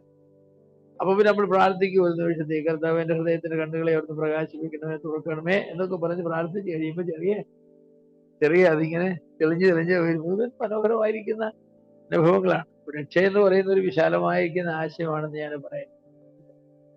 ഇനിയും അല്പസമയം നമുക്കുള്ളത്, നമുക്ക് രക്ഷയുടെ അടിസ്ഥാനം ക്രിസ്തുവിന്റെ പാപപരിഹാര ബലിയാണ് എന്ന സത്യത്തെക്കുറിച്ച് ഞാൻ ചിലത് പറയാം. രക്ഷയുടെ അടിസ്ഥാനം എന്താ? നമ്മൾ പഴയ നിയമത്തിൽ പറഞ്ഞു ഭൗതിക രക്ഷയെക്കൊണ്ട് ശരീരത്തിന്റെ രക്ഷയുണ്ട്. ഈ ശരീരത്തിന്റെ രക്ഷയും സാമ്പത്തിക രക്ഷയും ക്രിസ്തുവിന്റെ മരണമാണ് ഇതിന്റെ അടിസ്ഥാനം എന്ന് പറയാനൊക്കില്ല. പക്ഷെ വിശ്വാസികൾക്കുണ്ടാകുന്ന അങ്ങനെയുള്ള അനുഗ്രഹങ്ങൾ പോലും ക്രിസ്തുവിന്റെ കാൽവറി ബലിയുമായിട്ട് ബന്ധപ്പെട്ടതാണെന്ന് ഞാൻ പറയും. ഒരു വിശ്വാസിക്ക് സാമ്പത്തിക അനുഗ്രഹം ഉണ്ടാകുമ്പോഴും ഒരു അവിശ്വാസിക്ക് ഉണ്ടാകുമ്പോഴും ഒരേ ഘടകത്തിലല്ല അത് വരുന്നത്. കൈ കിട്ടുന്ന ഒന്ന് തന്നെയായിരിക്കും. വിശ്വാസിക്ക് കിട്ടുന്ന ജോലി അവിശ്വാസിക്ക് കിട്ടുന്ന ജോലി, വിശ്വാസിക്ക് കിട്ടുന്ന ജോലി എന്തോ ഒരു പ്രാർത്ഥനയുടെ ഫലമായിട്ടാണ്. അവിശ്വാസിക്ക് ജോലി കിട്ടുന്നത് എന്തോ ഒരു കൈക്കൂലിയുടെ ഫലമായിട്ടും എന്തോ ഒരു കോപ്പിയുടെ ഫലമായിട്ടും എന്തെല്ലാം ചെയ്തായിരിക്കും ചിലപ്പോൾ അവന് കിട്ടുന്നത്. എല്ലാവർക്കും അല്ല കേട്ടോ, നല്ല മിടുക്കന്മാരായ സത്യസന്ധരായ അവിശ്വാസികളുണ്ട്. എല്ലാവരെയും അങ്ങനെ ഒറ്റയടിക്കാൻ പറയുമൊന്നുമല്ല. എന്നാൽ വിശ്വാസി അങ്ങനെ ഒരിക്കലും ചെയ്യില്ല. ചെയ്യുമോ? കോപ്പി അടിക്കുന്ന വിശ്വാസികളുണ്ടോ? എനിക്കറിയില്ല. നിങ്ങൾ വിശ്വാസം തന്നെ എന്ന് പറഞ്ഞ കൂട്ടത്തിൽപ്പെട്ട എല്ലാ ആളുകളാണ് കോപ്പി അടിക്കുന്ന വിശ്വാസികൾ കാണുമെന്ന് എനിക്ക് തോന്നുന്നു. അവർ പ്രാർത്ഥിച്ചൊക്കെയാ പോകുന്നത്. കോപ്പിയൊക്കെ എഴുതി അവിടെ ഇവിടെയൊക്കെ വെച്ചിട്ട് കർത്താവ് പിടിക്കാതിരിക്കുന്നത് വായിക്കണമേ എന്നൊക്കെ അവരെ പ്രാർത്ഥിച്ചിട്ടൊക്കെയാണ് പോകുന്നത്. കാരണം വിശ്വാസപരമായതുകൊണ്ട്. അപ്പോ ഈ ഭൗതികമായ രക്ഷ എന്ന് പറയുന്നത് പോലും ഒരു വിശ്വാസിയെ സംബന്ധിച്ചോളം ദൈവത്തിന്റെ അനുഗ്രഹമായിട്ട്, ആ ദൈവത്തിന്റെ അനുഗ്രഹങ്ങൾ എന്ന് പറയുന്നത് ആ വിശ്വാസി ആയതുകൊണ്ട് കർത്താവായ യേശു ക്രിസ്തുവായിട്ട് ബന്ധപ്പെട്ടതാണ്. അവന് വരുന്ന പട്ടിണിയും അവന് വരുന്ന സമൃദ്ധിയും എല്ലാം വലിയ പൗലോസ് പറഞ്ഞ എനിക്ക് സമൃദ്ധിയായിരിക്കാനും അറിയാം, എനിക്ക് പട്ടിണിയായിരിക്കാനും അറിയാമെന്ന് പറഞ്ഞു. അതൊക്കെ നമുക്ക് വരുന്നത് അങ്ങനെയാണ്. ആ അവിശ്വാസിക്ക് അത് പറയാനായിട്ട് ഒക്കുകയില്ല. അവിശ്വാസിയെ സംബന്ധിച്ചോളം അവനെല്ലാം വെട്ടിപ്പിടിക്കുന്നതാണല്ലേ അവന്റെ തെറ്റുകൾ കുറ്റങ്ങൾ കൊണ്ട് അവനെ നഷ്ടപ്പെടുന്നതാണ്. അപ്പൊ യേശു ക്രിസ്തുവിന്റെ കാൽവറി ഭരണത്തിന്റെ അടിസ്ഥാനത്തിലല്ലാതെ ഈ പാപത്തെ ദൈവം ഒരിക്കലും ക്ഷമിക്കുകയില്ല. എന്ന് പറഞ്ഞാൽ ഇപ്പോ പാപം എന്ന് പറയുന്നതിന് ഞാൻ അങ്ങനെ പറയുമ്പോ അപ്പൊ ഒരാൾ ഒരു തെറ്റ് ചെയ്തു പോയാൽ അത് എന്നോട് ക്ഷമിക്കണമെന്ന് പറഞ്ഞാൽ ദൈവം ക്ഷമിക്കുകയില്ല. ക്ഷമിക്കും. ഈ പാപം എന്ന് പറഞ്ഞൊരു പ്രമാണം ഉണ്ടല്ലോ. പുതിയ നിയമങ്ങൾ വായിക്കുമ്പോൾ അറിയാം, പാപം സിംഗുലറിൽ ഏകവചനത്തിൽ ഉപയോഗിച്ചിട്ടുണ്ട്, പാപങ്ങളെന്ന് ബഹുവചനത്തിലും ഉപയോഗിച്ചിട്ടുണ്ട്. അതെ, ഈ ഏകവചനത്തിൽ ഉപയോഗിച്ചിട്ട് മിക്കവാറും എല്ലായിടത്തും എന്ന് പറയുന്നത് മിക്കവാറും സ്ഥലങ്ങളിലും പാപ സ്വഭാവത്തെ കുറിച്ചാണ് പറയുന്നത്. എനിക്ക് പാപമില്ല എന്ന് ഞാൻ പറഞ്ഞാൽ എനിക്ക് പാപ സ്വഭാവമില്ല. ഞാൻ പാപം ചെയ്തിട്ടില്ല എന്ന് പറഞ്ഞാൽ എനിക്ക് പാപ സ്വഭാവം ഇല്ലെന്നല്ല. എന്റെ പാപ സ്വഭാവ നിമിത്തം ഞാൻ ചില തെറ്റായ പ്രവൃത്തികളെ ചെയ്തിട്ടുണ്ട്. അവന്റെ പുത്രനായ യേശു ക്രിസ്തുവിന്റെ രക്തം സകല പാപവും പറയുമ്പോ ജന്മപാപവും കർമ്മപാപവും എന്നൊക്കെ പറയുന്നു. രണ്ട് പാപം എന്ന് പറഞ്ഞ പ്രമാണമുണ്ട്. അത് പോകി രക്ഷിക്കും. നാം നമ്മുടെ പാപങ്ങളെ ഏറ്റു പറയുന്നുവെങ്കിൽ, നാം ചെയ്തു പോകുന്നതായിരിക്കും തെറ്റായ പ്രവൃത്തികളെ കുറിച്ചാണ് പറയുന്നത്. നമ്മുടെ പാപങ്ങളെ ഏറ്റു പറയുന്നുവെങ്കിൽ പാപത്തെ നമുക്ക് ഏറ്റു പറയാൻ ഒക്കില്ല. കർത്താവെ എനിക്കിന്റെ പാപ സ്വഭാവമുണ്ട്, എന്നോട് ക്ഷമിക്കണമേ നമുക്ക് പറയാനായിട്ട് സാധിക്കില്ല. കാരണം നാം എല്ലാവരും ഏകമനുഷ്യരുടെ പാപവും പാപത്താൽ മരണവും ലോകത്തിലേക്ക് വന്നു. അങ്ങനെ നമ്മൾ എല്ലാവരും വ്യാപരിക്കുന്നതാണ് ഈ പാപ സ്വഭാവം എന്ന് പറയുന്നത്. നമുക്ക് പിന്നെ പറയുന്ന കർത്താവെ എന്റെ പാപ സ്വഭാവം എന്നെ കീഴ്പ്പെടുത്താതെ, എന്റെ പാപ സ്വഭാവം എന്നെ വീഴിക്കാതെ, എന്റെ പാപ സ്വഭാവത്തിൽ ഞാൻ വീണുപോകാതെ നീ എന്നെ സംരക്ഷിക്കണം എന്ന് പറയും. പാപസ്വഭാവം അവിടെയുണ്ട്. പാപസ്വഭാവത്തിന്റെ തീവ്രമായിരിക്കുന്ന വേലിയേറ്റങ്ങളെ നിന്നും എന്നെ രക്ഷിക്കണമെന്നാണ്. പക്ഷെ പാപപ്രവൃത്തികളിൽ നിന്നും പാപം ചെയ്യാതെ എന്നെ സൂക്ഷിക്കണമെന്ന് നമുക്ക് പറയാം. പാപം ചെയ്യാതെ എന്നെ സൂക്ഷിക്കണം. ഓരോ ദിവസവും വൈകിട്ട് വന്ന് നമ്മുടെ പാപങ്ങളെ കുറിച്ച് ഏറ്റു പറയണം. ചിന്തയിലെ പാപങ്ങൾ, പ്രവൃത്തികളിലെ പാപങ്ങൾ, ആഗ്രഹങ്ങളിലെ പാപങ്ങള്, കമ്മിറ്റൽ സെൻസും നോൺ കമ്മിറ്റൽ സെൻസും ഉണ്ട്, ഒമിഷൻസും കമ്മീഷൻസും ഉണ്ട്. അറിഞ്ഞു ചെയ്യുന്ന പാപങ്ങളും അറിയാതെ ചെയ്യുന്ന പാപങ്ങളും ഉണ്ട്. ഈ അറിയാത്ത പാപങ്ങൾ പോലും നമ്മൾ ഏറ്റു പറയണം. അതെ, അറിയാത്ത പാപങ്ങൾ ഏറ്റു പറയണം. കർത്താവ് ഞാൻ അറിയാതെ വല്ല പാപവും ഇന്ന് പകൽക്കാലം ചെയ്തു പോയിട്ടുണ്ടെങ്കിൽ എന്നോട് ക്ഷമിക്കണമേ, കർത്താവിന്റെ കാലുകളുടെ രക്തത്താൽ എന്നെ ശുദ്ധീകരിക്കണമേ. അത് ബോധം വരുമ്പോ പിന്നെ പ്രത്യേകം ഏറ്റു പറയണം. യാഗം കഴിക്കണം. നമ്മുടെ യാഗം എന്ന് പറഞ്ഞാൽ ദൈവസന്നിധിയിൽ നാം ഏറ്റുപറച്ചിൽ പ്രത്യേകം വേണം. എങ്കിൽ പൊതുവെ നമ്മൾ പറയും, ഞാൻ അറിഞ്ഞോ അറിയാതെയോ പാപം ചെയ്തെങ്കിൽ, ചിന്തയിലോ ഭാവത്തിലോ ഞാൻ പാപം ചെയ്തെങ്കിൽ എന്ന് ക്ഷമിക്കണം. അങ്ങനെയൊന്നും അല്ല നമ്മളൊന്നും അല്ലേ ജീവിക്കുന്ന ഒരുമാതിരി അങ്ങ് ജീവിക്കുക. ഒരു പൊത്തുവരുത്ത ജീവിതം എന്നൊക്കെ പറയും. അതൊക്കെ ജീവിച്ചാൽ പോരാ. അപ്പൊ യേശു ക്രിസ്തുവിന്റെ കാൽവരി മരണത്തിന്റെ അടിസ്ഥാനത്തിൽ മാത്രമേ ഈ പാപപ്രകൃതിയും അതുപോലെ തന്നെ പാപം എന്നതായിരിക്കുന്ന അടിസ്ഥാന ഇഷ്യൂ കർത്താവ് ദൈവം ഡീൽ ചെയ്യും. ഇപ്പൊ അവിശ്വാസിയായ ഒരു മനുഷ്യനാണെങ്കിൽ അവൻ രക്ഷിക്കപ്പെട്ടവനൊന്നും അല്ലെങ്കിലും വേറൊരു മനുഷ്യനോട് അവൻ തല്ലുവോ അടിക്കുകയോ എന്തെങ്കിലും ചെയ്തു കഴിഞ്ഞാൽ അവന്റെ അടുക്ക് ചെന്നിട്ട് അതിനോട് ക്ഷമിക്കണമെന്ന് പറഞ്ഞാൽ അവൻ ക്ഷമിച്ചു കൊടുക്കില്ല. ക്ഷമിച്ചു കൊടുക്കും. ഞാൻ വിചാരിക്കാൻ ദൈവത്തോട് പറയാം, ഞാൻ അവന് പാവപ്പെട്ട മനുഷ്യൻ തല്ലി നീ എന്നോട് ക്ഷമിക്കണം എന്ന് പറഞ്ഞാൽ അവന് പാവ സ്വഭാവത്തിൽ നിന്നോ നരകത്തിൽ നിന്നോ രക്ഷയൊന്നുമല്ല. ആ ഒരു പ്രത്യേകമായിരിക്കുന്ന കുറ്റം ഒരുപക്ഷെ അവനെതിരെ ദൈവം ഹോൾഡ് ചെയ്യാതിരിക്കത്തൊക്കെ ക്ഷമിച്ചു കൊടുക്കുന്ന എൻ്റെ ഒരു വിചാരം. അതെ, പാപിയുടെ പ്രാർത്ഥന ദൈവം കേൾക്കുന്നില്ല എന്ന് ദൈവമല്ല പറഞ്ഞത്, പ്രവാചകന്മാരും അല്ല പറഞ്ഞത്. ആരാ പറഞ്ഞത്? മുടന്തനായ മനുഷ്യനെ സൗഖ്യമാക്കിയ ശേഷം അവനാ പറഞ്ഞത്. അവന്റെ തിയോളജി അത്രേ ഉള്ളൂ. പാപിയുടെ പ്രാർത്ഥന കേൾക്കുന്നില്ലേ? കേൾക്കുന്നുണ്ട്. ദൈവം ഒരു പാപികളെ കേൾക്കുന്നുണ്ട്, തീർച്ചയായിട്ടും. കൊർന്നല്യോസ് രക്ഷിക്കപ്പെടുന്നതിന് മുമ്പ് അവന്റെ പ്രാർത്ഥന കേട്ടില്ല. നിന്റെ പ്രാർത്ഥനയും ധർമ്മങ്ങളും എന്റെ സന്നിധിയിൽ വന്നിരിക്കുന്നു, ആകയാൽ നീ പത്രോസിനെ വരുത്തി നീ നിന്റെ കുടുംബവും രക്ഷപ്പെടുവാനുള്ള വചനങ്ങളെ അവൻ നിന്നോട് പ്രസംഗിക്കുമെന്നവൻ. രക്ഷപ്പെടുവാനുള്ള വചനങ്ങളെ പത്രോസ് വന്ന് പ്രസംഗിക്കും. പക്ഷെ അതിനു മുമ്പ് തന്നെ അവന്റെ പ്രാർത്ഥനയൊക്കെ സന്നിധിയിലെത്തി കഴിഞ്ഞു. അപ്പൊ ദൈവം ഭാവികളായ മനുഷ്യരുടെ പ്രാർത്ഥന കേൾക്കില്ലെന്നൊക്കെ നമ്മൾ പറഞ്ഞാൽ അങ്ങനെ. ദൈവം ഭയങ്കര കരുണയുള്ള ദൈവമാണ്, ഭയങ്കര കരുണയുള്ള ദൈവമാണ്. പക്ഷെ അതുകൊണ്ട് ആ പ്രാർത്ഥന ഒന്നും അവരെ രക്ഷിക്കുകയില്ല. സംരക്ഷിക്കും ചിലപ്പോൾ, പക്ഷെ രക്ഷിക്കാൻ കർത്താവായ യേശുക്രിസ്തുവിന്റെ കാൽവറി ബലിയല്ലാതെ വേറെ ഒന്നും നമുക്ക് രക്ഷയ്ക്ക് കാരണമായിട്ട് ഇല്ല. പക്ഷേ ഈ ആശയം അനേകർക്ക് സ്വീകാര്യമല്ല.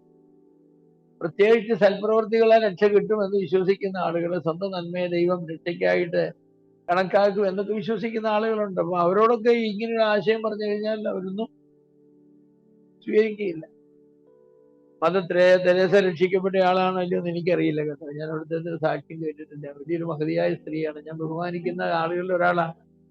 പക്ഷേ അത്രയും നല്ല സ്ത്രീ ആണെങ്കിലും ഏതെങ്കിലും കാരണവശാൽ കർത്താവായ യേശുക്രിസ്തു അവളുടെ പാവങ്ങൾക്ക് വേണ്ടി മരിച്ചിറക്കപ്പെട്ട് ഉയർത്തെഴുന്നേറ്റു എന്ന് വിശ്വസിക്കാതെയാണ് സൽപ്രവൃത്തികൾ ചെയ്തെങ്കിൽ ആ സൽപ്രവൃത്തികൾ കൊണ്ട് പ്രതിഫലമായിട്ട് ദൈവം നോബൽ പ്രൈസ് കൊടുത്തു. നിങ്ങൾക്ക് വലിയ ഇനിയിപ്പോ ദൈവത്തെ പ്രതിഫലം കൊടുക്കാനാ? ഈ ലോകത്ത് സൽപ്രവൃത്തി ചെയ്ത് നോബൽ പ്രൈസ് വാങ്ങിച്ച ഒരാളേ ഉള്ളൂ, അത് മദർ തെരേസയാണ്. പക്ഷെ അതിന്റെ പേരിൽ ആത്മാവ് രക്ഷ കൊടുക്കുമെന്ന് ചോദിച്ചാൽ എനിക്കറിയില്ല. രക്ഷിക്കപ്പെട്ടതാണെങ്കിൽ സ്വർഗത്തിൽ പോകും. ആളുകൾ അങ്ങനെയൊക്കെ ഡിബേറ്റ് ചെയ്യുന്നു, മഹാത്മാഗാന്ധി സ്വർഗത്തിൽ കാണുമോ എന്ന് സ്റ്റാൻലി ജോൺസ് എന്ന മനുഷ്യനോട് ചോദിച്ചപ്പോൾ അദ്ദേഹം പറഞ്ഞ ഉത്തരം വലിയ വിവാദമൊക്കെ ആയി. മഹാത്മാഗാന്ധി ഇല്ലാത്ത സ്വർഗം എന്ത് സ്വർഗമാണെന്ന് അദ്ദേഹം പറഞ്ഞു. മഹാത്മാഗാന്ധി സ്വർഗത്തിൽ കാണണേ എന്ന് ആഗ്രഹിക്കുന്ന ഒരാളാണ് ഞാൻ. പക്ഷെ കാണുമോ എന്ന് പറയാൻ ഞാൻ ആളല്ല. കർത്താവായ യേശുക്രിസ്തു രക്ഷിതാവായി ജീവിച്ചെങ്കിൽ മഹാത്മാഗാന്ധി എന്ന് പറഞ്ഞാൽ ലോകത്തിലുള്ള ഏത് മനുഷ്യനായാലും അതങ്ങനെയാണ്.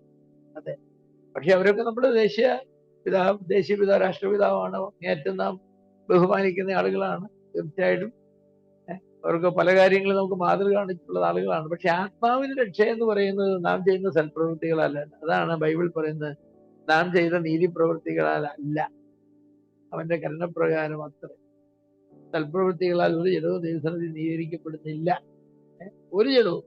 അത് ആര് തന്നെ ആയാലും, എത്ര വലിയ സൽപ്രവൃത്തി ചെയ്തവരായാലും അവർ ദൈവസന്നിധി നീതീകരിക്കപ്പെടുന്നില്ല. പാപത്തിന്റെ പ്രശ്നപരിഹാരം എന്ന് പറയുന്നത് കർത്താവായ യേശുക്രിസ്തുവിന്റെ കാൽവറിയിലെ ബലി മാത്രമേ ഉള്ളൂ. അതിന് കാരണം എന്ന് പറയുന്നത് പാപത്തെ ക്ഷമിക്കുവാൻ മതിയായ മറുവില ദൈവത്തിന് നൽകപ്പെടണം.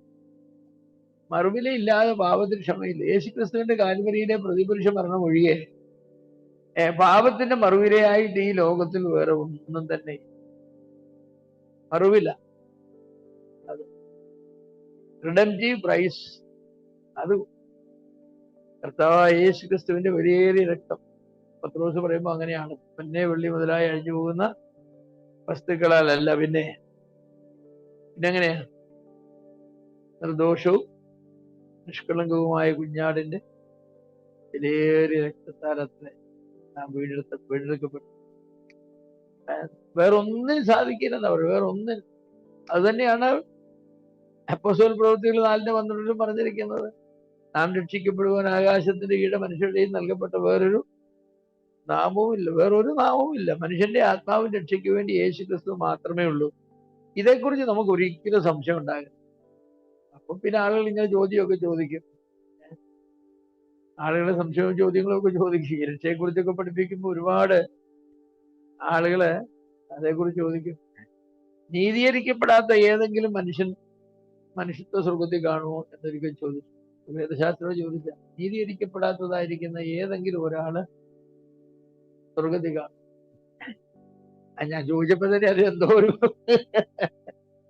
കാരണം കർത്താവായ യേശുക്രിസ്തുവിലൂടെ രക്ഷയുള്ളൂ എന്ന് പറഞ്ഞ ശേഷം നീതീകരിക്കപ്പെടാത്ത ആരെങ്കിലും ഉണ്ടോ എന്നപ്പോ അതേക്കുറിച്ച് സംവാദങ്ങളുണ്ട്. കർത്താവായ യേശുക്രിസ്തു മനുഷ്യത്വം സ്വീകരിച്ചു വന്നപ്പോ ആ മനുഷ്യൻ നീതീകരിക്കപ്പെട്ട മനുഷ്യത്വമായിരുന്നു. നീതീകരിക്കപ്പെട്ടെങ്കിൽ കർത്താവിന്റെ മിസ്റ്ററി എന്താണ്? 2 Timothy 3:16 എന്താ പറയുന്നത്? എന്തൊക്കെയാ പറയുന്നത്? ആത്മാവിൽ നീതീകരിക്കപ്പെട്ടതുകൊണ്ട് കർത്താവിനെ കുറിച്ച് പറയുമ്പോൾ you justified in the spirit. നീതീകരിക്കപ്പെടാത്ത ഒരാൾ പോലും സ്വർഗ്ഗത്തിൽ കാണുന്നില്ല. Even Jesus Christ was justified in the spirit. മനുഷ്യത്വം എന്ന് പറഞ്ഞത് സ്വർഗത്തിലേക്ക് കയറണമെങ്കിൽ ഒരു നീതീകരണം നടക്കും. നീതീകരണം. അപ്പൊ ഈ കുഞ്ഞുങ്ങൾ എങ്ങനെയാണ് ഗർഭഛിദ്രം നടത്തി 2 മാസമാകുമ്പോ വലിച്ചെറിയുന്നതായിരിക്കുന്ന ഇവിടുത്തെ ആളുകൾ മാംസകഷ്ണം എന്ന് പറയുന്നതായിരിക്കുന്ന ഫീറ്റസ് എന്നൊക്കെ പറയുന്നതായിരിക്കും. നമ്മൾ പറയുന്നത് എന്താണ്? എന്റെ അമ്മേനെ ഗർഭം ധരിച്ചു, അല്ലെ, ഞാൻ നിർമ്മിക്കപ്പെട്ടു എന്നൊക്കെയല്ലേ പറയുന്നത്. മനുഷ്യൻ ആ കുട്ടിയെ സംബന്ധിച്ചുള്ള രക്ഷ എങ്ങനെയാണ് സംഭവിക്കുന്നത്? അതേക്കുറിച്ച് അവർ മനുഷ്യരാണെന്നുള്ള ചർച്ചയുണ്ട് അവർക്കുണ്ട്, നമുക്കില്ല. അങ്ങനെ നമുക്ക് അങ്ങനെ ചർച്ചയേ ഇല്ല. അവരെല്ലാവരും മനുഷ്യരാണ്. അവരൊക്കെ സ്വർഗത്തിൽ കാണുമെന്ന് വിശ്വസിക്കുന്ന ഒരാളാണ് ഞാൻ. നിങ്ങളങ്ങനെ ചിന്തിച്ചു കാണുകയില്ല. ഞങ്ങള് 4 പേരാണ് ഞങ്ങൾ. എൻ്റെ അപ്പച്ചനും അമ്മച്ചിക്ക് 4 മക്കളാണ് ഉണ്ടായത് പറയാറുണ്ട്. മാസത്തിൽ 5 ഉണ്ടായത്. ഒരാള് 72ാമത്തെ ദിവസം മരിച്ചുപോയി. പിന്നെ ഒരാള് 3 മാസമാകുമ്പോൾ ഗർഭഛിദ്രമായിട്ട്. അപ്പൊ ഞാന് എൻ്റെ ബുക്കിൽ ഇവിടെ എഴുതി വെച്ചിട്ടുണ്ട്, സ്വർഗത്തിൽ ചെല്ലുമ്പോ അച്ചാച്ച എന്നെ വിളിച്ചുകൊണ്ട് അങ്ങനെ ഒരു വിളി അവിടെ അനുവദനീയമാണെങ്കിൽ എൻ്റെ ഇടയ്ക്കിടയ്ക്ക് ഓടി വരുന്ന 4 പേരുക. ഒന്നെൻ്റെ അനുജൻ, ഒന്നെൻ്റെ പെങ്ങള്, 72ാമത്തെ ദിവസം മരിച്ചുപോയെന്ന് പറഞ്ഞതായിരിക്കും രാജു എന്ന് അവന്റെ പേര്. പിന്നെ ഞാൻ ഇതുവരെ പറഞ്ഞിട്ടില്ലാത്തതായിരിക്കുന്ന ഒരാളാണ്, വിശ്വസിക്കുന്ന ഒരാൾ. പക്ഷെ അവരുടെ നീതീകരണം എപ്പോൾ നടക്കും എന്നുള്ളതായിരിക്കുന്ന വലിയ ചോദ്യമാണ്. അതിനുള്ളതായിരിക്കും നീതീകരണം എന്ന് പറയുന്നത്. സ്വർഗത്തിൽ ചെല്ലുമ്പോൾ ശിശുക്കൾ കാണുകയില്ല. സ്വർഗത്തിൽ ചെല്ലുമ്പോ ഒക്കത്ത് വെച്ചുകൊണ്ട് നടക്കുന്ന ശിശുക്കളൊന്നും കാണുകയില്ല. സ്വർഗത്തിൽ ചെല്ലുമ്പോൾ എല്ലാവരും മച്ചുവർ അഡൽട്സ്. അപ്പൊ ഈ ഗർഭചിത്രത്തിൽ കഴിഞ്ഞു പോകുന്നവരും മച്ചുവർ അഡൽട്സ് ആണ്. അപ്പൊ പിന്നെ അവരുടെ നീതീകരണമോ? അവർക്ക് നീതീകരണം ആവശ്യമാണ്. ശിശുക്കൾ മരിക്കുന്നതായിരിക്കുന്ന സമയത്ത് അവർക്ക് അവരുടെ നീതീകരണത്തിന് ആവശ്യമായത് എന്താണോ അത് ചെയ്യാനുള്ളതായിരിക്കുന്ന കൃപ ദൈവം അവർക്ക് കൊടുക്കുമെന്നാണ് ജോൺ കാൽവിൻ വിശ്വസിക്കുന്നത്. God will give them. അതിനാധാരമായിട്ട് പറയുന്ന കർമ്മഭാവം അവർക്ക് ഇല്ലാത്തത് കൊണ്ട് ജന്മഭാവമേ ഉള്ളൂ. ജന്മഭാവവും കർമ്മഭാവവും കർത്താവിന്റെ മരണത്തിൽ പരിഹരിക്കപ്പെട്ടതാണ്. അപ്പൊ ആ കുഞ്ഞുങ്ങളെ സംബന്ധിച്ച് കർമ്മഭാവം ഇല്ലാത്തതുകൊണ്ട് ജന്മഭാവം മാത്രം മതി. അപ്പൊ ജന്മഭാവം കർത്താവായ യേശുക്രിസ്തുവിന്റെ കാൽവരിയിൽ അവർക്ക് വേണ്ടി നിവർത്തിക്കപ്പെട്ട് കഴിഞ്ഞിരിക്കുകയാണ്. അപ്പോ അത് ഓട്ടോമാറ്റിക്കലി അപ്ലൈ ചെയ്യും. കാരണം അവർക്ക് മരിക്കുന്നതിന് മുമ്പ് അത് വിശ്വസിക്കേണ്ടതായിരിക്കുന്ന പരിജ്ഞാനവും പ്രായപൂർത്തിയും ഒന്നും ഉണ്ടായിരുന്നില്ല. അപ്പൊ ഞാൻ പറഞ്ഞു വന്നത് കർത്താവായ യേശുക്രിസ്തുമായി ബന്ധപ്പെട്ടല്ലാതെ ഒരു മനുഷ്യനും സ്വർഗത്തിൽ കാണുകയില്ല. അതിന് കുഞ്ഞുങ്ങളുടെ രക്ഷയെക്കുറിച്ചായാലും അല്ലാത്ത രക്ഷയെക്കുറിച്ചായാലും സ്വർഗത്തിൽ ആരെങ്കിലും കാണണമെങ്കിൽ കർത്താവായ യേശുക്രിസ്തുമായിട്ട് അവർക്ക് കണക്ഷൻ വേണം. ആ കണക്ഷൻ ഒന്നുകിൽ ദൈവം അവർക്ക് നൽകും, എല്ലാം ദൈവം നൽകുന്നെങ്കിലും ഈ ഭൂമിയിൽ വെച്ച് അവർക്ക് അതിനുള്ളതായിരിക്കുന്ന സാധ്യതകള് ബൗദ്ധികമായും വൈകാരികമായും ഒന്നും വ്യക്തിത്വപരമായിട്ട് അവർക്ക് ഡെവലപ്മെന്റ് ഒന്നും വന്നിട്ടുള്ള ആളുകളല്ല. മന്ദബുദ്ധികളെ കുറിച്ച് ചോദിക്കാറുണ്ട്. മന്ദബുദ്ധികളായിട്ട് ജനിച്ച ആളുകൾ, ചിന്തിക്കാൻ കഴിവില്ലാത്ത ആളുകളാണ്. അവരുടെ രക്ഷ എങ്ങനെയാണ്? അപ്പൊ അതിന് ഏറ്റവും നല്ല ഉത്തരം ആരാ? ജോൺ കാൽവിൻ തന്നെയാണെന്ന് തോന്നുന്നു. എനിക്ക് ജോൺ കാൽവിൻ ഏറ്റവും ഇഷ്ടപ്പെട്ട ആള്. ദൈവം തന്റെ നീതിക്കും സ്നേഹത്തിനും തക്കവണ്ണം അവരോട് ഇടപെട്ടു. ദൈവം തന്റെ നീതിക്കും സ്നേഹത്തിനും തക്കവണ്ണം അവരോട് എന്ന് പറഞ്ഞാൽ അങ്ങനെയുള്ളതായിരിക്കുന്ന കുഞ്ഞുങ്ങൾക്ക് എന്തെങ്കിലും പാപം ചെയ്യാൻ കഴിയുമോ കഴിയില്ല എന്നുള്ളത് നമുക്കറിയില്ലല്ലോ. അവർക്ക് തെറ്റായിരിക്കുന്ന ചിന്ത അവരുടെ മനസ്സിൽ കൂടെ പോകാൻ സാധിക്കുമോ സാധിക്കില്ല നമുക്കറിയില്ല. അതുകൊണ്ടാണ് ദൈവം തന്നെ നീതിക്കും സ്നേഹത്തിനും തക്കവണ്ണം അവരോട്. നമുക്കതേക്കുറിച്ച് അവരല്ല നമ്മുടെ പ്രശ്നം. നമ്മുടെ പ്രശ്നം എന്ന് പറഞ്ഞാൽ ആരാ? ശരിയും തെറ്റും തിരിച്ചറിയാൻ പ്രാപ്തിയായിട്ട് പിന്നെ കർത്താവായ യേശുക്രിസ്തു വിശ്വസിക്കാത്തവർ അല്ലെങ്കിൽ തെറ്റ് ചെയ്യുന്നവർ. ഏതായാലും കർത്താവായ യേശുക്രിസ്തുവുമായി ബന്ധപ്പെടാത്തതായിരിക്കുന്ന ഒരാളും സ്വർഗത്തിൽ കാണുക. അതുകൊണ്ട് തന്നെ സുവിശേഷ പേര് ചെയ്യുക എന്നുള്ളത് ഏറ്റവും പ്രധാനപ്പെട്ട ഒരു കാര്യമാണ്. കാരണം കർത്താവായ യേശുക്രിസ്തുവുമായി ബന്ധപ്പെടാതെ ഒരാൾക്കും അവിടേക്ക് വരാൻ ഒക്കില്ലെങ്കിൽ കർത്താവിനെ കുറിച്ച് പറയുക എന്നുള്ളത് ഏറ്റവും പ്രധാനപ്പെട്ടതായിരിക്കും ഒരു വിഷയം. അങ്ങനെ പറയാതിരിക്കുമ്പോൾ അതിന് നമ്മളെല്ലാം ദൈവം അതിനൊക്കെ കണക്ക് കൊടുക്കേണ്ടതായി വരും. അത് ഓർക്കുമ്പോൾ എനിക്ക് വലിയ ഭയമാണ് സ്വർഗത്തിലേക്ക് പോകാനുള്ള കാര്യം. കാരണം എന്താണെന്ന് ചോദിച്ചാൽ, ഞാൻ പറയേണ്ടിയിരുന്ന ഒരുപാട് ആളുകളോട് ഞാൻ പറഞ്ഞിട്ടില്ല. ഇനി എപ്പോഴാ അവരോട് പറയുന്നു? അതുകൊണ്ട് സുവിശേഷം പറയുക എന്ന് പറയുന്നത് വിശ്വാസിയെ സംബന്ധിച്ചിടത്തോളം ഏറ്റവും അടിസ്ഥാന ഉത്തരവാദിത്വമാണ്. അതുകൊണ്ടാ പറയുന്നത്, നിങ്ങൾ പോയി സകല ജാതികളോട് സുവിശേഷം പറയാം. സകല ജാതികളോട് സുവിശേഷം പറയാനാണ്. കർത്താവായ യേശു ക്രിസ്തുവിനെ കുറിച്ച് എല്ലാവരും, പൗലോസ് അപ്പോസ്തലൻ പറഞ്ഞ്, എന്റെ സുവിശേഷ പ്രകാരം ദൈവം ന്യായം വിധിക്കുന്ന ആളെന്നാണ്. എന്റെ സുവിശേഷ പ്രകാരം ന്യായവിധി സുവിശേഷം. കർത്താവായ യേശു ക്രിസ്തു കാൽവരിയിൽ മരിച്ചടക്കപ്പെട്ട ഉയർത്തെഴുന്നേറ്റു എന്നതിന്റെ അടിസ്ഥാനത്തിലാണ്. നീ ആ ക്രിസ്തുവുമായി എങ്ങനെ ബന്ധപ്പെട്ടിരിക്കുന്നു, അതാണ് ജഡ്ജ്മെന്റിന്റെ ആധാരമെന്ന്. എന്റെ സുവിശേഷ പ്രകാരം ദൈവം ന്യായം വിധിക്കും. അപ്പോൾ യാഥാർത്ഥ്യമാണ്. അപ്പൊ ഒരുപാട് വിശ്വാസികളെ സുവിശേഷം വേല ചെയ്യാത്തവരും സുവിശേഷം പറയാത്തവരുമായിട്ട് തീർച്ചയായിട്ടും ഉണ്ട്. അത് വളരെ സങ്കടകരമായിരിക്കുന്ന ഒരു കാര്യമാണ്. ഈ പാപം എന്ന് പറയുന്നത് എന്താണ് എന്നതിനെ സംബന്ധിച്ച് നാം ശരിക്കും മനസ്സിലാക്കിയെങ്കിൽ മാത്രമേ നമുക്ക് ഈ രക്ഷയെക്കുറിച്ച് മനസ്സിലാക്കാനായിട്ട്. കാരണം പാപത്തിൽ നിന്നുള്ള രക്ഷ. So what is sin? പാപം എന്ന് പറഞ്ഞാൽ എന്താ? എത്രയും അതിനെ ലഘൂകരിച്ച് കൊണ്ടുവരാമോ, മറ്റുള്ളവരെ ഉപദ്രവിക്കുന്നതൊക്കെ പാവമാണെന്ന് ചിലർ പറയാറുണ്ട്. അപ്പൊ അവര് പാപത്തിന് കൊടുത്തിരിക്കുന്ന നിർവചനം അതാ. ഞാൻ പാതിയായിട്ട് പറയുന്നത്, ഞാൻ ആരെയും ഉപദ്രവിച്ചിട്ടില്ല. അറിഞ്ഞും കൊണ്ട് ഒരു മനുഷ്യനും ഉപദ്രവം വരാതെ ഞാൻ ജീവിക്കുന്ന ഒരാളാണ്. അപ്പൊ എനിക്ക് നിങ്ങൾ പറയുന്നതായിരിക്കും യേശുക്രിസ്തുവിന്റെ രക്ഷയൊന്നും എനിക്ക് ആവശ്യമില്ല. എനിക്ക് വേണ്ടി ആരും മരിക്കേണ്ട ആവശ്യമില്ല. ഞാൻ ആരും ഉപദ്രവിക്കുന്ന മനുഷ്യനല്ല. ഞാൻ നീതിയോട് ഒരു ഉറുമ്പിനെ പോലും നോവിക്കാതെ ജീവിക്കണമെന്ന് ആഗ്രഹിക്കുന്ന ഒരാളാണ് ഞാൻ. പിന്നെ ആയിരിക്കും എന്തിനാ രക്ഷ? അയാളുടെ പാപത്തിന്റെ നിർവചനം എന്താ? അതുകൊണ്ടായിരിക്കും സ്വാമി വിവേകാനന്ദൻ പറഞ്ഞത്, മനുഷ്യനെ പാപി എന്ന് വിളിക്കുന്നതാണ് ഏറ്റവും വലിയ പാപം എന്ന് പറഞ്ഞു. അതാണ് ഏറ്റവും വലിയ പാപം. മനുഷ്യനെ പാപി എന്ന് വിളിക്കുന്നതാണ് ഏറ്റവും വലിയ പാപം. പിന്നെ എനിക്കറിയില്ല, വിവേകാനന്ദൻ ജീവിച്ചിരുന്നെങ്കിൽ ഇന്നത്തെ ന്യൂസ് പേപ്പർ എടുത്ത് വായിച്ചിട്ട് അവിടെ നടക്കുന്നതായിരിക്കുന്ന കാര്യങ്ങളെ എന്തോ അയാൾ വിളിക്കുന്നത്, എന്തോ വിളിക്കുന്നത്. കുറഞ്ഞപക്ഷം മറ്റ് ജന്മഭാവമൊക്കെ അങ്ങ് വിട്ട് കർമ്മഭാവം എന്ന് പറഞ്ഞ മേഖലയിലേക്ക് വന്നാൽ തന്നെയും തെറ്റ് ചെയ്യാത്തവരാരാണ്? എല്ലാവരും ഒരുപോലെ കൊള്ളരുതാത്തവരെന്ന് പറഞ്ഞാൽ എന്താ? കൊള്ളരുതാത്തവരെന്ന് പറഞ്ഞാൽ എന്നെ എല്ലാവരും ഒരുപോലെ കൊള്ളരുതാത്തവരായിരുന്നു. ഭയങ്കര ട്രാൻസ്ലേഷൻ ആവശ്യം. Come short of the glory of God. ദൈവത്തിന്റെ മഹത്വത്തിൽ ദൈവം എങ്ങനെയാണോ മനുഷ്യനെ സൃഷ്ടിച്ചത്, ആ മഹത്വത്തിൽ അല്പമെങ്കിലും താഴെ പോയാൽ പാവമായി. ബേസ് ലൈൻ ഡ്രോ ചെയ്ത് മനുഷ്യനെ സൃഷ്ടിച്ച ഒരു ബേസ് ലൈൻ വരും. ആ ബേസ് ലൈന് താഴെയുള്ളതെല്ലാം പാപം, എല്ലാവരും പാപിയാണ്. ആ ബേസ് ലൈനിന് മേപ്പെട്ട് ഉയരുന്നതനുസരിച്ചാണ് നമ്മൾ വിശുദ്ധിയിലേക്ക് ഉള്ള പുരോഗതി എന്ന് പറയുന്നത്.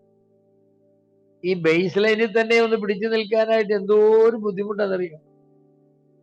പണ്ടാരോ ഒരു കവിയോ ആരാണ് ജീവിതത്തെ ഇങ്ങനെ ചിത്രീകരിച്ചു. ഒരു മനുഷ്യൻ മരണമാകുന്ന സിംഹം അവൻ ഓടുകയാണ്. ഓടിച്ചെന്ന് അവനൊരു കിണറ്റിലേക്കാണ് വീഴുന്നത്. കിണറിന്റെ ഒരറ്റത്ത് നിന്ന് മറ്റേ അറ്റത്തേക്ക് പോയ ഒരു വലിയ വേരുണ്ട്. അവൻ ആ വേരിൽ പിടികിട്ടി, അങ്ങനെ തൂങ്ങിക്കിടക്കുക. മേപ്പെട്ട് നോക്കിയപ്പോ സിംഹം എഴുതിക്കൊണ്ട്, താഴേക്ക് നോക്കിയപ്പോ ഭയങ്കര ഒരു സർപ്പം പത്തിയൊക്കെ വിടർത്തി അങ്ങനെ നിൽക്കുക. പിന്നെ അവൻ കുറച്ചുകൂടെ ശ്രദ്ധിച്ചപ്പോ ഇതിന്റെ ഒരറ്റത്ത് ഇപ്പം പിടിയുടെ ഒരാഘാതത്താൽ ഈ വേരൊന്ന് ഇളകി.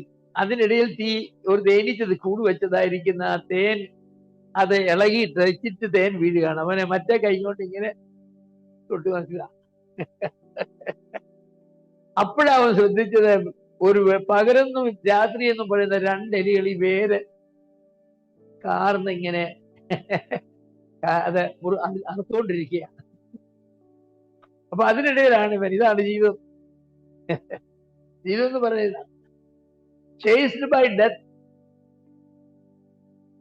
താഴെയാണെങ്കിൽ വിഴുങ്ങാൻ സർപ്പം, ഒരു ഭാഗത്ത് വെളുത്തില് പകലെന്ന് പറയുന്ന വേലി, ഇനിയപ്പുറത്ത് കറുത്ത വേലി, അത് കരണ്ടുകൊണ്ടേ ഇരിക്കുകയാണ്. ഇതിനിടയിലുള്ള ചെറിയ ആസ്വാദനങ്ങളാണ് ഏതാണ്? ആ തേൻതുള്ളി അല്പമായിട്ടെടുത്ത് എന്നാ അല്ലേ, എന്നാ ഇതാ ജീവിതം എന്ന് പറയും. അല്ല, ഒരു അവിശ്വാസിയെ പറ്റി നോക്കുമ്പോൾ അതൊരു നല്ല ചിത്രീകരണം. പക്ഷെ ഒരു വിശ്വാസിയെ പറ്റി നോക്കുമ്പോഴും നല്ല ചിത്രീകരണമാണ്. പിന്നെ ഈ സിംഹത്തെ കൊന്നതാരാ? കർത്താവായ യേശു ക്രിസ്തു. അപ്പൊ ആ സർപ്പത്തെ നടുപൊടിച്ചിട്ടിരിക്കുക.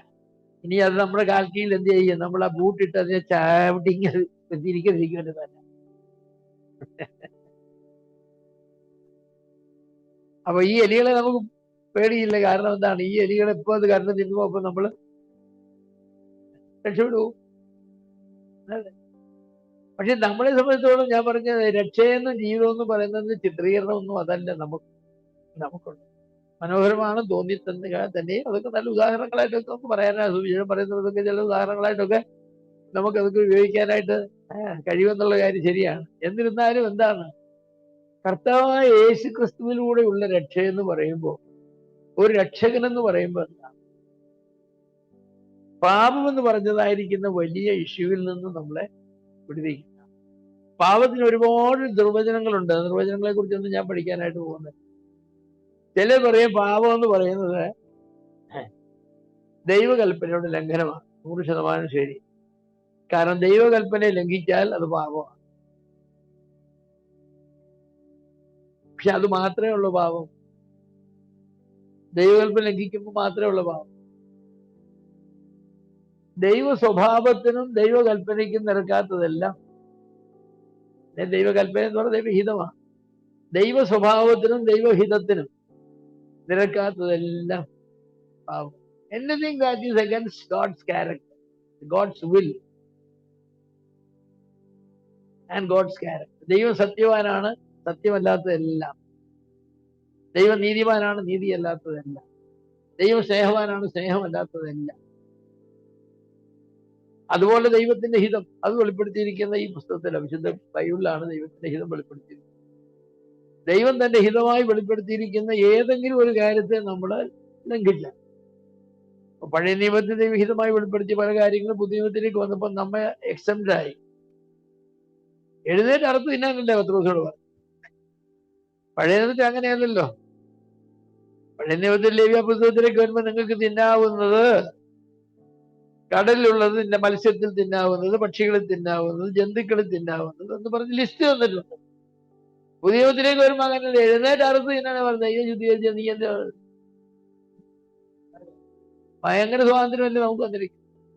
അറുതങ്ങ് തിന്നുക. പന്നിയാന്നേ പന്നി, പാമ്പാന്നേ പാമ്പ്, എലിയാന്നേ എലി. എന്താ നിങ്ങൾക്ക് തിന്നേണ്ടത്? തിന്നോ. ചൈനക്കാരെന്തിനാ തിന്നുന്നത്? മാർക്കറ്റ് വെച്ചിരിക്കുന്ന സാധനങ്ങളാണ്. നമുക്കതിനുള്ള സ്വാതന്ത്ര്യം ദൈവം തന്നിട്ടുണ്ട്. പിന്നെ രക്തം ഭക്ഷിക്കരുതെന്നൊരു കാര്യം തന്നിട്ടുണ്ട്. രക്തം ഭക്ഷിക്കരുതെന്ന് പറഞ്ഞാൽ എന്താ അതിന്റെ അർത്ഥം? അതായത് അറുത്ത് തിന്നണമെന്നാണ്. ജീവൻ പോകുന്നത് വരെ അതിനെ അറക്കണം. കാരണം രക്തത്തിലാണ് ജീവൻ.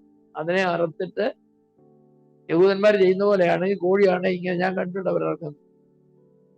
ഞാൻ ഒരിക്കലത് അവർ ഇറക്കുന്നത് കാണാൻ വേണ്ടി ആഗ്രഹിച്ച് ദൈവം ഒരു അവസരം തന്നു. എടുത്തിട്ട് അതിനെ ഇങ്ങനെ എറിയും. അവിടെ കിടന്ന് പഠിച്ച് എപ്പോൾ അനക്കം നിൽക്കുന്നു അപ്പോൾ അതിനെ കൊണ്ടുവന്നു. പിന്നെ അതിന് രക്തമില്ല. You can eat. പശുവാന്തിനും അങ്ങനെയാണ്. ഇതിനാണ് അറുത്ത് കൊല്ലണം. ഇടിച്ചിട്ട് പിന്നെ അറുത്താൽ ശരിയാവില്ല.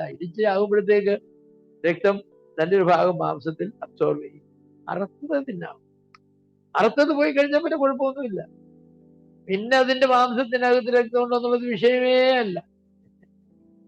കാരണം രക്തം ഭക്ഷിക്കുക എന്ന് പറഞ്ഞാൽ ജീവൻ ഭക്ഷിക്കുകയാണ്. ആ ജന്തുവിനെ അറുത്തതിന്റെ ജീവൻ പോയി കഴിഞ്ഞു. പിന്നെ ഇനി അതിനകത്ത് രക്തത്തുണ്ടോ ചുവന്നിരിക്കുന്നുണ്ടോ എന്നുള്ളത് നമ്മൾ വേണ്ടി വിഷയമാക്കേണ്ടതായിരിക്കുന്ന കാര്യമേ ഇല്ല. അപ്പൊ ഞാൻ പറയും പാപം എന്ന് പറയുന്നത് പഴയ നിയമത്തിൽ പാപമായിട്ടുണ്ടായിരുന്ന പല കാര്യങ്ങളും നമുക്കിന്ന് പാപമല്ല.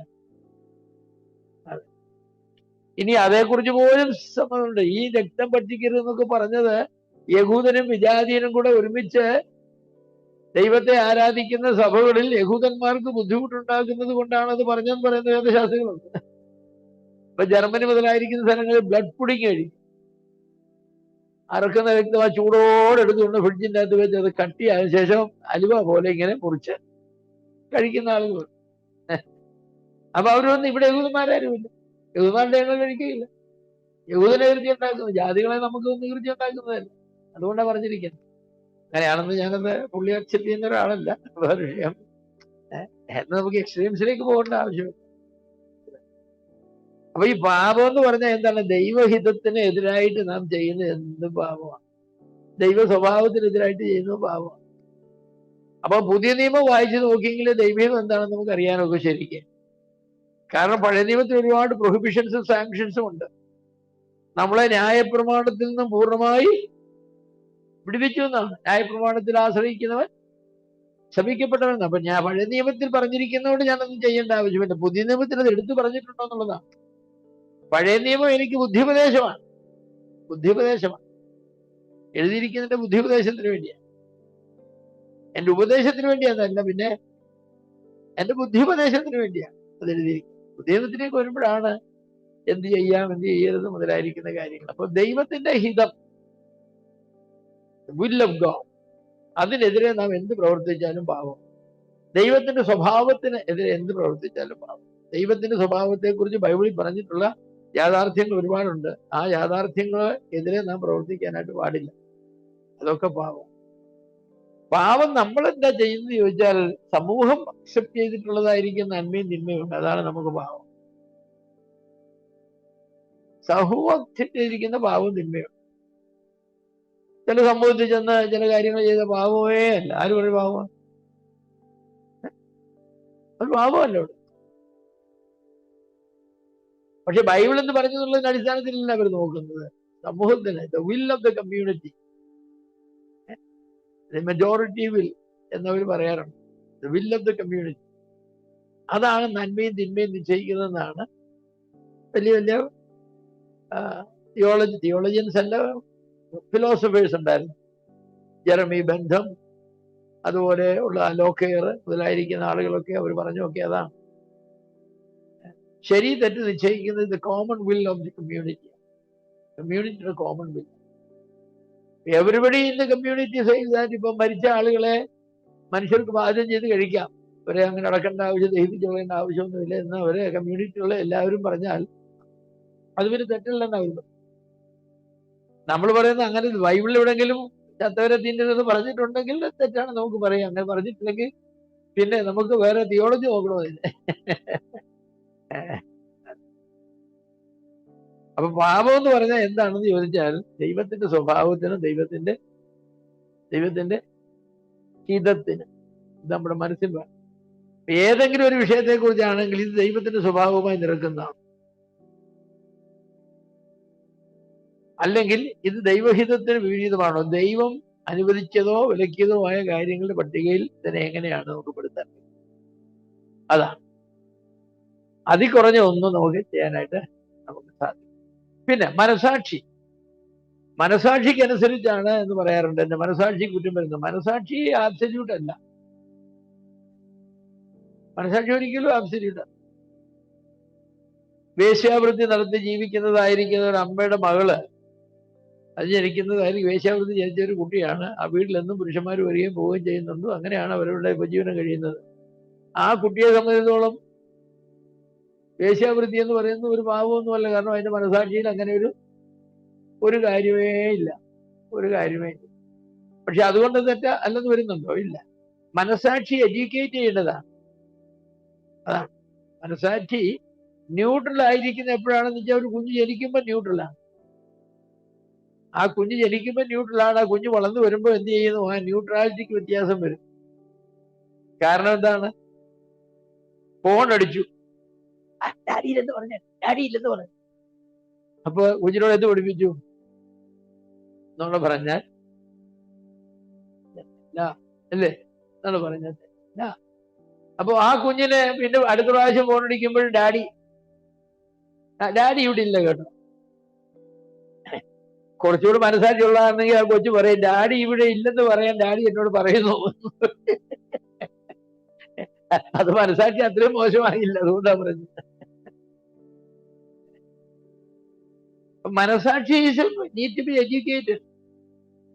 അതുകൊണ്ടാണ് പൗലോസ് പറഞ്ഞത് ബലഹീനമായ മനസാക്ഷി ഉണ്ടെന്ന് പറയുന്നത്. ബലഹീനനോ എല്ലാം തിന്നാവുന്ന സസ്യാദികളെ മാത്രം തിന്നാമെന്ന് വിശ്വസിക്കുന്നു. ശക്തമായ മനസാക്ഷിയുള്ളവൻ എന്തിനാ ഇങ്ങോട്ട് തൊള്ളൂ, ഞാൻ തിന്നാമെന്നാ പറയും.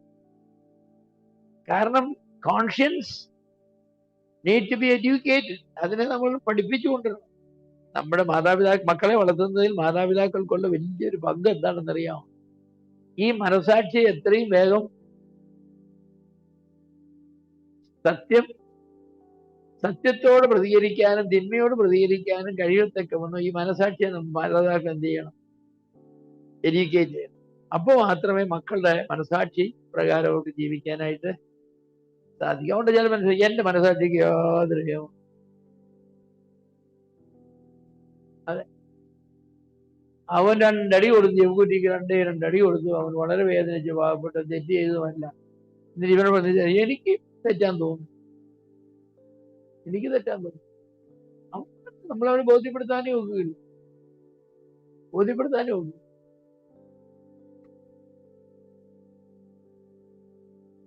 ചില സമയത്ത് സഹോദരന്മാരെ ചില സത്യത്തിൽ ബോധ്യപ്പെടുത്തണ എന്തൊരു പ്രയാസമെന്നറിയാം. രണ്ട് കൊട്ടേഷൻകാരെയും നിർത്തി, ഒരു സഹോദരനെ നിർത്തി വേറൊരു സഹോദരനെ തല്ലി ഞാൻ ഇപ്പോഴും ഓർക്കുന്നുണ്ട്. അടി എന്ന് പറഞ്ഞാൽ എന്നടിയ ഒരു അരമുക്കാൽ 1 മണിക്കൂർ തല്ലി ഏരിയ. ആ അടിച്ച സഹോദരൻ രക്ഷിക്കപ്പെട്ട സഹോദരൻ അപ്പോൾ ഒരുമിച്ച് നോക്കുന്ന സഹോദരന്മാരാ.